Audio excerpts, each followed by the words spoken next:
At GIK, we want to help you get the very best sound for your space. That's why we created the free advice form, so that you can send all the information about your room that our designers need to help you optimize your room acoustics.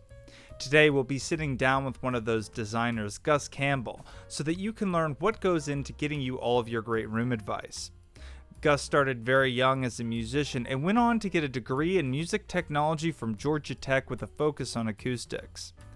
Gus, thanks for joining me today. Thanks for having me on here. So Gus, how does all your previous experience and education help inform what you do at GIK? Yeah, absolutely. I think there's a big focus on me with the whys and the hows instead of just the whats. You know, it's really easy to fall into habits of, oh, this is what's going on in your room, or this is what's, what you're trying to fix. This is what fixes it. Instead of this is how it fixes it or why we need to fix it. And so I think a lot of the musical background that I have kind of ties into me understanding what you're dealing with as someone who's trying to reach out to us for advice. But then the physical background and the scholastic background really kind of helps me push out why I would do something or how I would end up treating these rooms, because I know what's going to happen. I like to say that acoustics is as much of an art form as it is a science. There's a lot of variability in everything.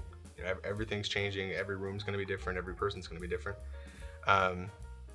There's also I know that I push a lot of experimentation.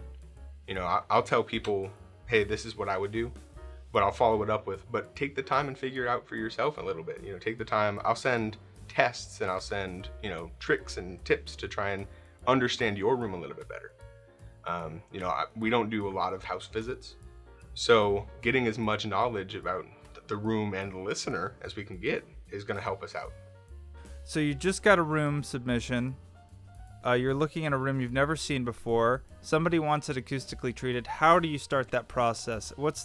How does it, from start to finish, how do you break down a room and get it acoustically treated? So start to finish, we'll start off with that room advice form. That's where it all starts. That's where we gain a lot of information about what we're working with.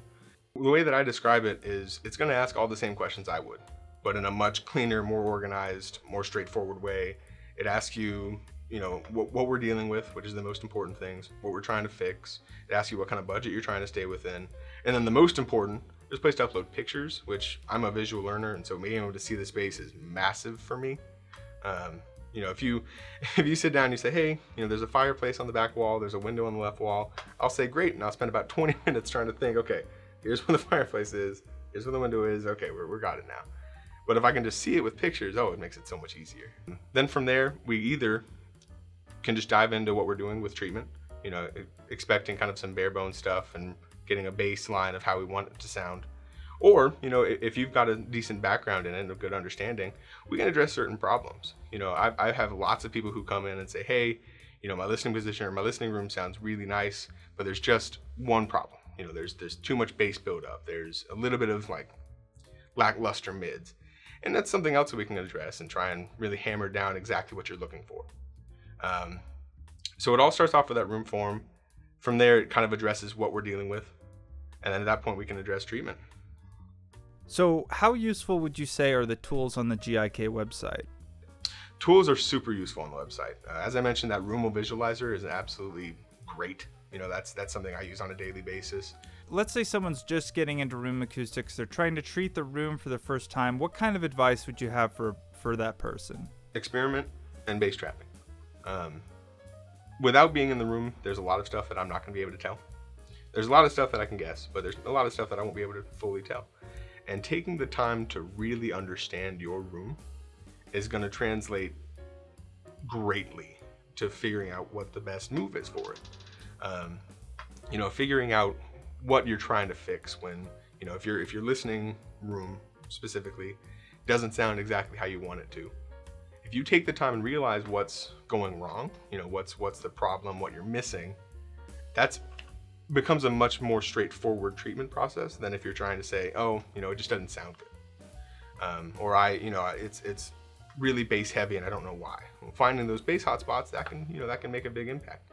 And then obviously, again, just going with thicker panels is going to yield better results in the long run. So thanks, Gus, for sitting down with me today. Absolutely, Dylan. You too.